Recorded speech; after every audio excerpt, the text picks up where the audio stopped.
Hi everyone, this is Business Insider. You're with Sriram Iyer, and we are here back again with the fourth episode of the Big Reset. All you need to win in the post-COVID world, where we put the spotlight on all the steps that are required to be taken to come out of this crisis and come out of it with as minimal a damage as possible. And in this is a special initiative that Business Insider has undertaken in partnership with Observer Research Foundation, one of the foremost think tanks in India, a set of people that the government, the policymakers, as well as each one of us can ignore at our own peril. And today, joining us from ORF is Dr. Sanjay Joshi, uh, the chairman of ORF, and we have a very special guest today in Mr. Naveen Jindal, an industrialist and a former parliamentarian. Thank you, Mr. Jindal, for joining us, as well as Thank you. Dr. Marcus Rane, our in-house health expert, who's from Thrive Global, who will put the spotlight on the finer details of what we are going to discuss. Let me bring the topic to the table first, which is that the Indian economy has to reopen again, but how fast is too fast, and how slow is too slow. And whatever we do in these next few days will have an implication for the economy, and that the larger impact will be visible later. Each individual life will be affected before, unlike in the usual scheme of things where it trickles down from top to bottom. And therefore, we want to ask our panel of experts. We are into the first week where some amount of relaxation has already taken effect since April 20th, and there are learnings, but the information is still flowing in a very sort of disparate manner. Not everyone has the bigger picture. The individual stories that are coming in from different parts of this country have to be put together to form the bigger picture, and that will guide policy making in the days to come. So let me go to Dr. Joshi first, our partner in this special initiative that we call the Big Reset. Thank you, Mr. Joshi. What do you think in the first week? What are we learning in terms of how this relaxation has played out? Is there reason? Are there signs of that require optimism or some more caution as well? Shriram, let us first understand that COVID has emerged out of left field like Godzilla, like that big monster all of a sudden, and smashed the mightiest into cowering submission. Okay. No one really knows what the way forward is. And if you look at what is happening globally also, you're finding that there are dissensions within countries. In the US, you have the spectacle of the federal government taking one position, the states taking another position, and that is replaying itself out in many, many countries. Now, that is where the whole point comes in, that when you start talking about a post-COVID world, my first point is that you are going to be in a COVID world for quite some time. The post-COVID world is still some way away. Yeah. And how you perform in the post-COVID world is going to depend. How India performs in the post-COVID world is to a very large extent going to depend and critically depend on how you are performing in the COVID world. So it is not that, shutdown was easy. It is you turn off a switch, and it is amazing how easy it was. You give a 4-hour notice and parts of the economy suddenly shut down. The point is, shutting down an engine is one part of it, but shutting down an economy, when you shut down a plant, Mr. Jindal would know, you have plant shutdown operations. Plant shutdown operations take time. An unplanned shutdown can be a catastrophe in an economy. See, parts of the engine seize. Parts of the engine cannot start again. There would be bankruptcies. There'd be lots of MSMEs which will go out of business. And the longer the lockdown lasts, the greater the pain becomes. And for a lot of sections of the economy, the longer it continues, the more difficult it gets for them to come back on track. So this is actually a genuine dilemma which is faced, that you cannot keep a lockdown forever, but restarting is not as simple as shutting it down. So there has to be a very, very calibrated response. Now, we tried calibrated responses. We did have a shutdown, then we started opening up. We said from 20th we will start opening up parts. In some areas you found you could not handle the response. And you again saw district administrations coming in with responses which started shutting down parts of the structure.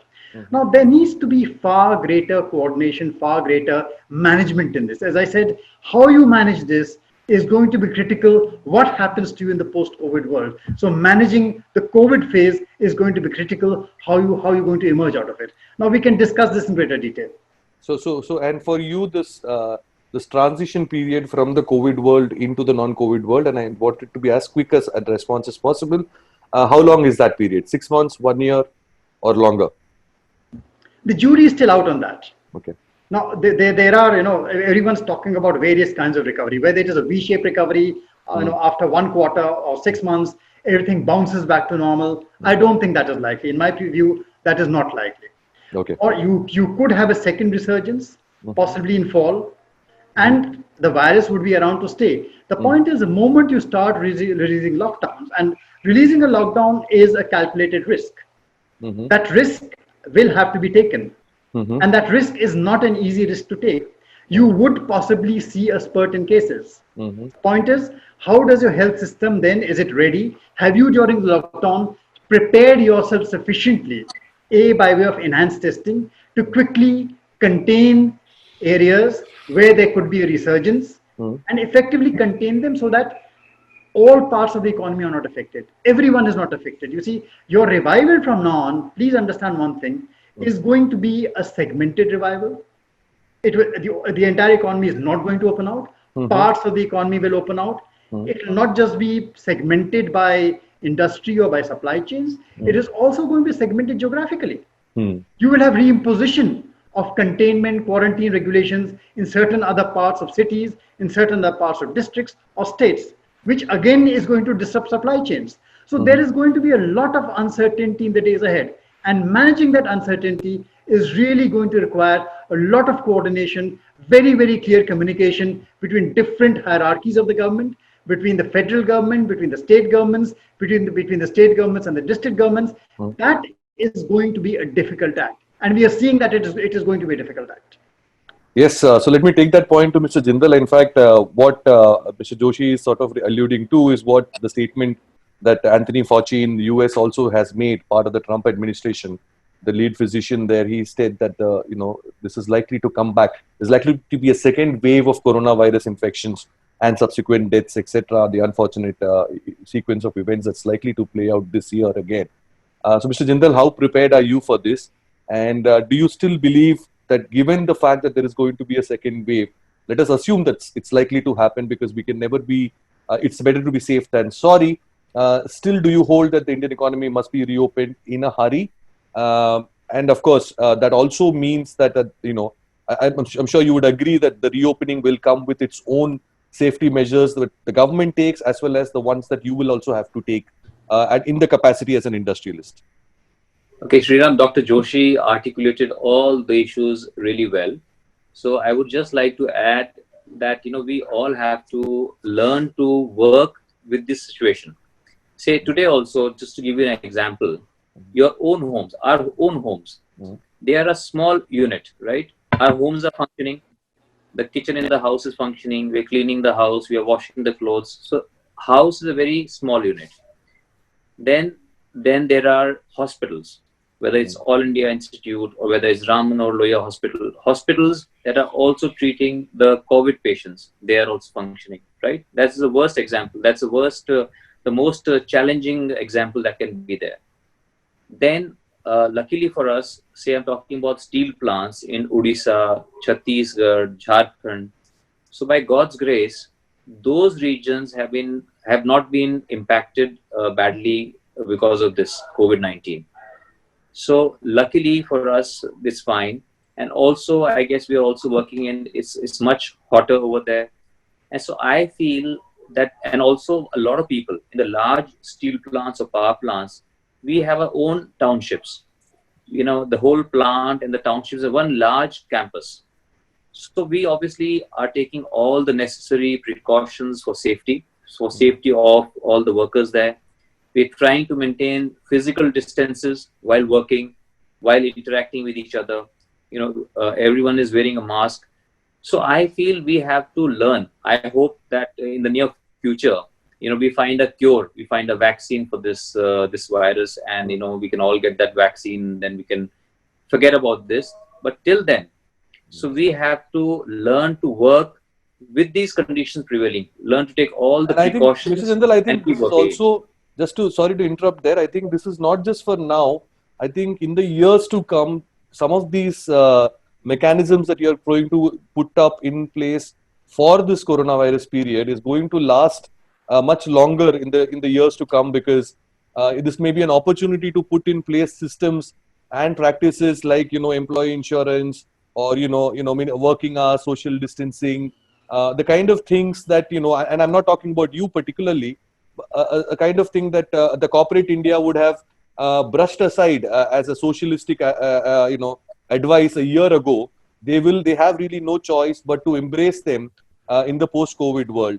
In your case, what would be the additional cost, for example, for implementing these safety measures for the long term in a steel plant, for example? How much does it push up the cost by?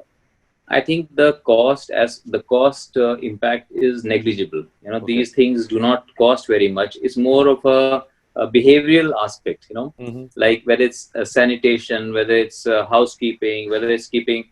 Say, it's just a matter of habit that earlier we would shake hands with everybody, and now rather than shaking hands, you just greet the other person from far away, or just say hi to them or something. Mm-hmm. So I think it's more about those kind of aspects. And as far as masks are concerned, or sanitizers, or washing your hands, so these things, I don't think the cost is much. And also it is going to have an impact, in the sense, like, say, definitely people where there a lot of people were working, we will try to do with lesser number of people. Mm-hmm. So, and automatically some things just happen automatically. Now when all these things happen, we have been operating our plants with, say, 80%, 90% people. I mean, 10% people, they just stop. They don't want to come to work, or they are unable to come to work because their villages or the places that they come from, they people do not allow them.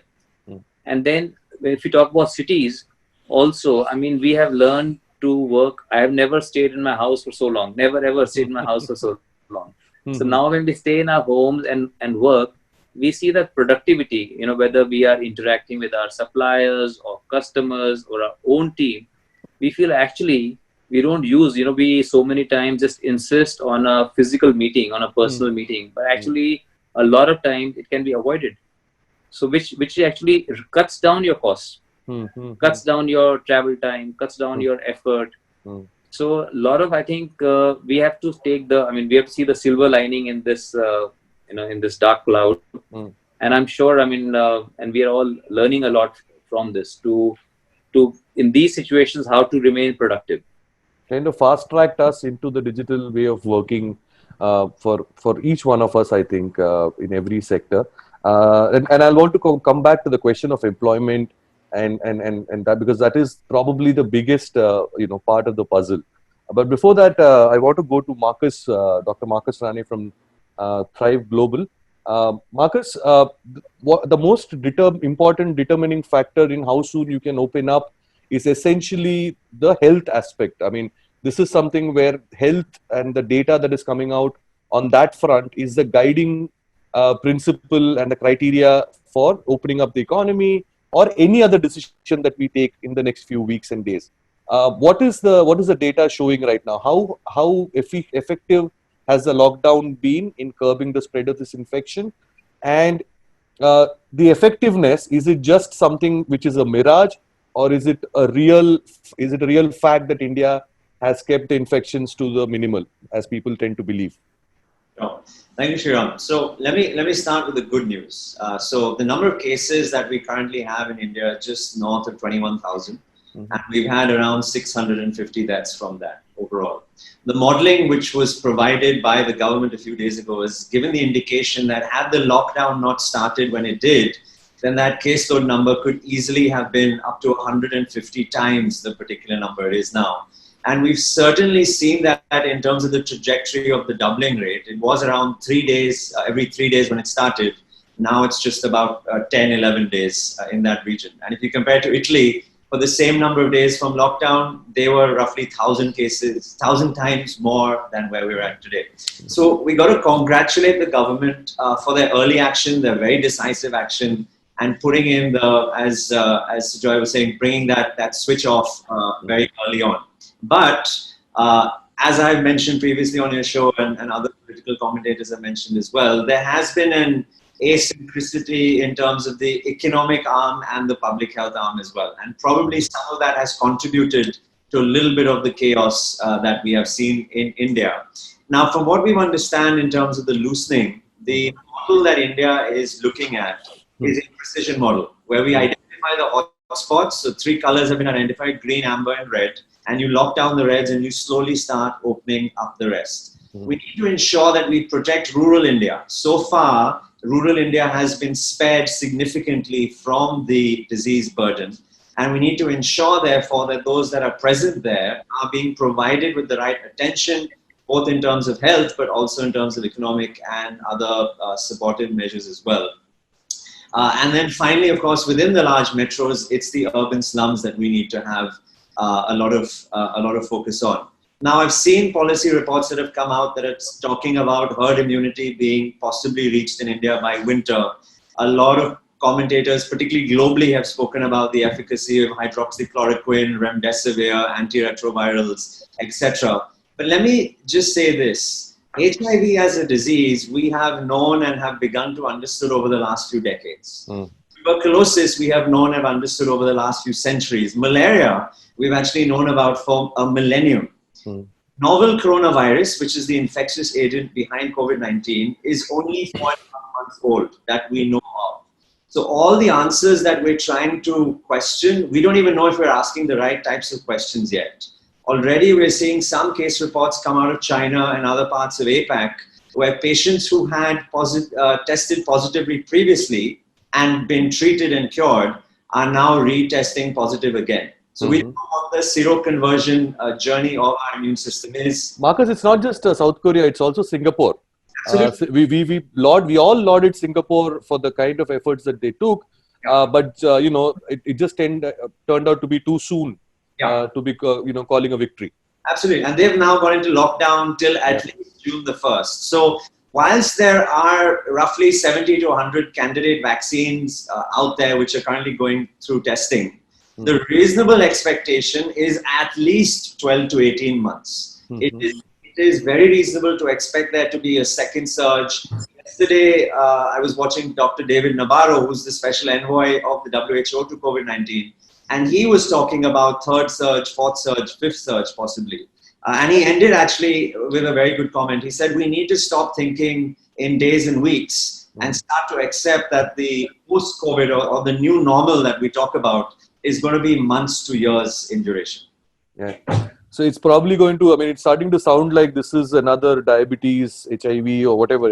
Obviously, irrespective of the fatality that is involved in it, it's something that we have to live with. And therefore, people have to be safe. People have to make this hygiene, sanitization, etc. part of their life and sort of add those extra 10-15 minutes to their day's work, in their own interest. But having said that, the question really is that, if it is going to stay with us for so long, for, months and years to come, if that's how long this process is going to take, then can you really afford to keep industries as well as employment generating, sort of economy running engines, shut for too long? Mr. Joshi, I think somebody, in one of the conversations earlier in these panels that we host, made an interesting phrase, used an interesting phrase that I want to bring it back. You can shut down the heart for a bit, but how long is it? And it has its own damage. Is that the case? Do you agree with that analogy? Yeah, I would agree. Say, I would put it differently. A lockdown is, if you're calling this a battle, a lockdown is a purely defensive strategy. You're willingly saying, I'm kind of living in a state of siege for a particular point of time. But definitely, once the enemy has broken your fortifications and you're seeing a resurgence of cases within communities, within localities in a very wide area, then obviously the response has to become more offensive. Okay. And the offensive response. So the offense is, can we call it the stimulus that the government has announced? Has it been effective, or do you want to see more? Okay. The economic stimulus. Complete this fact about defensive strategies. For offensive strategy, you need to get into a process of very vast comprehensive testing with which we are still not ready. Okay. Our caseload, we are not sure whether it is low because we are not testing enough, Yes. or whether genuinely it is low. Hmm. So we need to get into more testing, and the zoning of areas only works if our testing is effective. So the lockdown period has to be used to ramp up these facilities. Otherwise, a lockdown loses its efficacy. You will have a situation where you have a lockdown and you still have a resurgence in cases. Now, we come into the stimulus packages. Governments all over the world have been throwing everything they have at it. Some of the countries have nuclear weapons and use nuclear weapons. $3 trillion of relief coming in from the United States of America. Every country does not have those kinds of nuclear weapons. Countries like India have to ultimately decide between three very separate sets of demands which are being made of them. The first is you have to upscale your health services, protect your health workers. You then have to ramp up testing. There's a huge investment which is going to be required there. A lot of spending is going to happen there. Then you have to take care of people, for example, migrant labor, people who are out of jobs. You have to A, feed them, B, put some money into their hands. That's the second kind of thing you have to do. Then a whole set of responses comes from industries which are affected, the MSME sector. Stimulus, how do you get credit lines flowing into them again? So a number of steps have been taken. You saw the announcements by the Reserve Bank of India to open the liquidity window. The problem is you can fiddle around with repo rates, and they have done that. In a normal situation, that would start lending. In a normal situation, you are not in normal times. Banks are risk averse. They don't want to start lending. So they are more content to park their funds again with the Reserve Bank of India, no matter a 3.75% interest rate, that is safe, rather than lend to enterprises which they are going to see as risky. So they are going to need a far greater push to be able to want to start with this situation again. Then the third is states. At the front line of the battle of the states are fighting. The states are going to be making demands, legitimate demands, that they need to also to be given advances by far of whatever tax has to accrue to them. They need the money in their hands. The ways and means position needs to be improved. They need to be their fiscal deficit targets need to be relaxed. So there are three competing sets of demands which are going to be made. And navigating this, yes, is going to be a challenge for the government. So let us see that they're trying to do all these three things at the same time. But let us admit they are going to be in a difficult position. I think, and definitely, it's going to be a lot of conflicting requirements. One is going to come at the cost of the other, and that makes it for a very heated room, at least.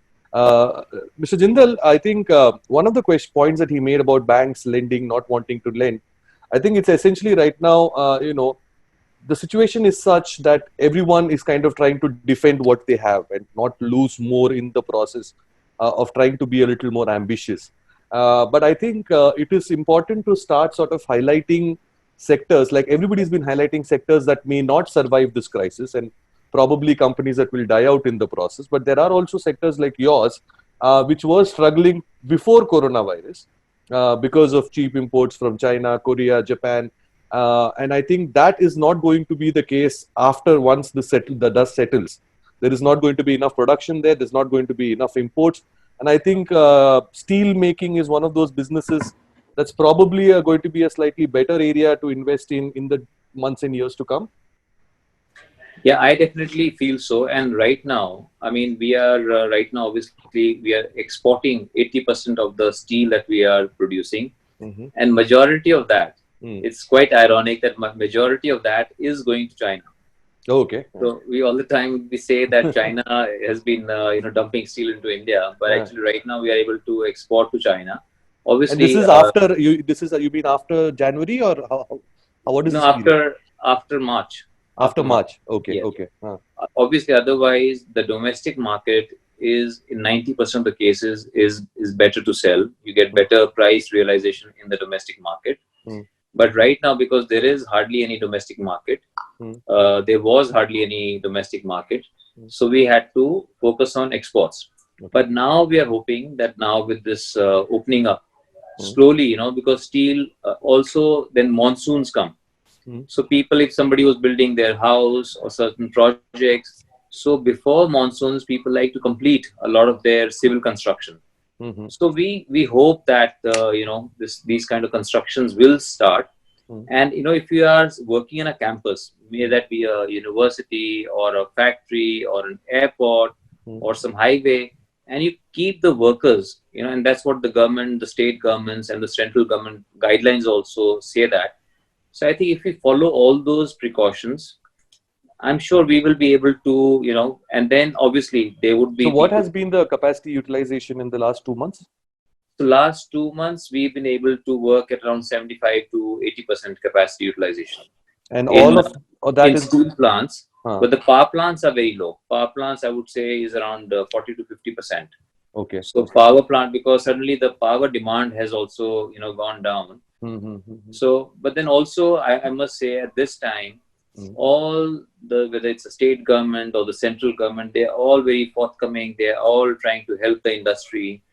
The banks, RBI has come out with so many sets of to increase the moratorium and everything. So all these factors, but I feel that the situation is just not a 2 month or a 3 month phenomena, but like Dr. Joshi said, it may be very prolonged. So for prolonged, so there, and especially MSME sector, they would need a lot more support. So, and we must support the Indian enterprise, because ultimately it would make good business sense to support them, to support the industry. After all, banks also are in the business of lending. So, and what has they, been the response like? I mean, I know the RBI has announced a lot of measures, but are the banks responding? Have you been able to secure any long-term loan facility? okay, we are working on it. But in India, the banks are very risk averse for what all they have faced and what all they've gone through. But I think in this time, we all need to come together and help each other, support each other. If we I do think one support of each the other, other responsibilities that I will sort of place at the doors of entrepreneurs and industrialists like you is the steps that you can take to make this economy viable. And aside from sort of relying on the government for money and tax breaks and incentives, is sort of trying to keep the jobs alive. And I think one of the sad parts that we have seen in the last 1 month is that even before the 21-day lockdown was over, companies of all sizes, and I'm not going to name any of them, but we've seen them all lay off people, contract workers, etc. And if that is really the economy that we have built, that it can't survive a 21-day sort of jolt, then we can't expect the MSMEs or the people who are running families to be able to survive this and sort of cooperate in the efforts that we have to take again in the days to come. Sriram, I completely agree with you. We all have to be very, very supportive towards each other, and especially for the people, especially for the workers, contract workers, and everyone. We have to ensure whether there's migratory workers. So whoever was employing them, we should see that they are able to take care of those people. So that's why the work must start. And sometimes even the employer, there is no point blaming just the employer or the companies, because it may not be possible for them. We may expect them, that they should be able to do this, but maybe it's just not, they're not capable to do it. They do not have the means to support them, because some industries, the situation may be very, very challenging. So it's really the whole, that's why all these governments. So our grouse here is, there is a recommendation that we as Business Insider had made a couple of weeks ago, which is basically like, when during the good times, the CEO salaries double, the promoter invests, more money into the company, and it's all fine. But the moment there is a sign of a crisis, the first thing to happen is a layoff, which is, I don't think, not a fair thing to do. But also it is difficult for, like you said, for not every business can actually sustain, because during bad times they end up looking at the cash flow. During good times they'll start looking at the price to equity ratio, so price to earnings ratio. So it's not, it's not. I think it's not fair. But so how do we beat this challenge? And I want each one of you to quickly chip in with a 30-second response on the recommendation that we made, which is basically to create a pool of funds, whether it is at a sectorial level, whether it is at a company level, and ask the government to sort of chip in, which is somewhat create a fund for payroll protection, and companies be given incentives for the amount of jobs. I mean, if they have the same number of employees, on July 1st as they had on March 1st, let them be given cheaper loans. Let them be given working capital, maybe zero interest loans. Maybe the government can chip in that form. That way, we are able to protect the incentivize companies who protect jobs. Would you like to sort of respond to that, Mr. Jindal, and then we can take a quick turn, each one of you. So I think that's a very good suggestion, Sriram. And also, the banks, if they also start lending to the institute, to various companies and to MSME a little more liberally, not be very, very conservative, I think that would help. And nobody's asking for any haircuts. People just may need more time. And we have to have that confidence in ourselves that things will normalize. So if it is raining right now, sometime when if it's raining and raining a lot, raining cats and dogs, we think it's never going to stop. So it's like that. But, the rain does stop, the sun does shine.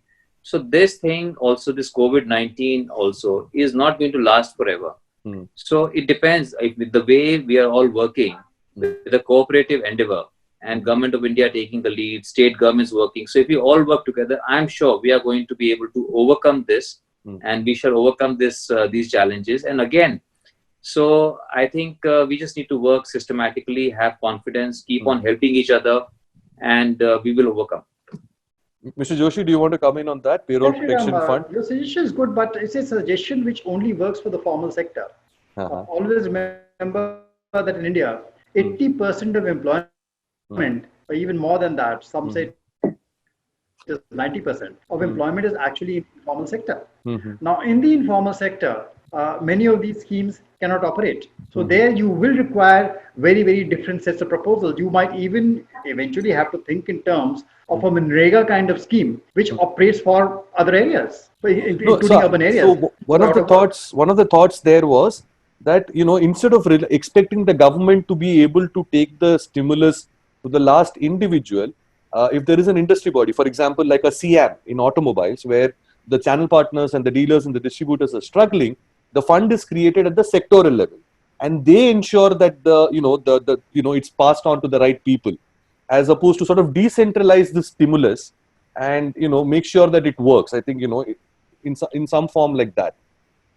No, whatever is done has to be done in a decentralized manner. You will have to empower the establishments at the lower level, whether they are industry bodies, whether they are state governments or district administrations, who will need to take care of people in their jurisdiction. This cannot be a centrally administered scheme. Exactly. So it has to be done at a desegregated level. Most of the responses which are going to take place when you're countering a pandemic like this will have to come from the ground level. And you need to empower those people. That is important. You need to empower even your ground staff, so that they can take up these kinds of activities and work. Great. Awesome. Are a good idea for these kinds of sectors. Also, I feel these kind of things may not be very practical. That we can't really expect the government to be paying for the wages of any company, or even an MSME or something. So the best for the government is to restart the work, to restart infrastructure projects, to restart spending, and for the economic activity to start. So if the economic activity start, automatically these things will start. If they are like giving like tax breaks and everything, so that the economic engine that has to start. No, that is definitely there. Things are not very practical. Otherwise people start. So many other kind of things will start happening. Yeah, I mean, we can. I mean, obviously, there will be people who will be working around these, measures that have been announced. The problem is that the employment. I mean, what are you incentivizing? The cheap loans and the tag breaks is not to line up their employers' pockets. It has to result in employment, and we are talking about a prolonged period of time where there are going to be segregated hotspots, right? Where you can't restart economic activity even if you want to, just like we said, right? I mean, and this hotspot can keep moving. So therefore, we need a mechanism to make sure that the money sort of keeps flowing, and the entire burden of implementing it is not on the government. And I'm sure this idea can be fine-tuned and sort of smoothened around the edges and made sure that it works for the unorganized sector, like Mr. Joshi mentioned. And with that, we're completely timed out. I'm sorry, but we have more episodes of this big reset coming up. These kind of policies and the ideas that we are talking about that affect 1 billion+ people cannot possibly be summed up in 30 minutes. It is going to take a lot more discussion, debate, and deliberation. And that is what we promise to do between BI and ORF in the days to come. So stay tuned to both. Check out businessinsider.in. And I would like to apologize to Marcus for not being able to come back to him for one last question. I did have one more in my mind, but we are past the time that we had at our disposal today. But we will bring him back again in the next episode. So stay tuned to businessinsider.in and do check out ORF for all the latest research on COVID-19. Thank you, Mr. Jindal, for taking time out. Thank you. And we look forward to having you again on one of these panels Thanks, Sriram. discussing Thank the you, way Mr. Joshi. forward for India. Thank you, Dr. Marcus. Yes. Thanks.